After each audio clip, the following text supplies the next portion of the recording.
বিহারি এই কথাটি বললে আপনার কি প্রথমে মাথায় আসবে? দেশের বেশিরভাগ মানুষকে জিজ্ঞেস করলেই তারা বলবে হয় পরিযায়ী শ্রমিকের কথা, অথবা আনপ্রিভিলেজ, অথবা আনএডুকেটেড মানুষের কথা।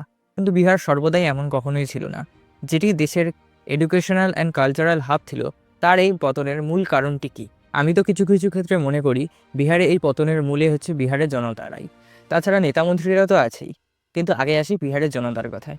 বিহারের জনতা, যারা সারাক্ষণ জাতপাত, নিচু জাত উঁচু জাত এসবের নামেই ভোট দিয়ে এসছে।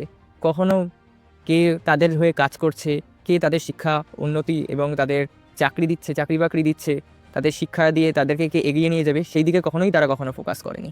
তারা কখনো কোর্টে প্রমাণিত ক্রিমিনালের ফ্যামিলির মেম্বারকে ডেপুটি সিএম অথবা সিএমের পদপ্রার্থী হিসেবে বেছে নেয়। কখনো কোনো ফিল্ম স্টার যখন তাদের রাজনীতিতে প্রবেশ করে, তাকে দুধে স্নান করিয়ে রাজনীতিতে আহ্বান জানায়।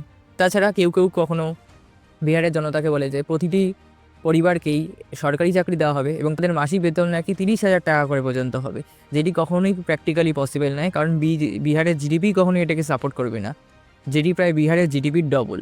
আর কখনো কোনো নেতার প্রতিশ্রুতি দেয় যে তাদের রাজ্যে 5 কোটি চাকরি হবে, কিন্তু তাকে কখনো উল্টে প্রশ্ন করে না, আপনি তো এতদিন ধরে সরকারে ছিলেন, তাহলে 5 কোটি চাকরি কোথায়? সরকারে আবার পুনর্বার আসার পরে হবে?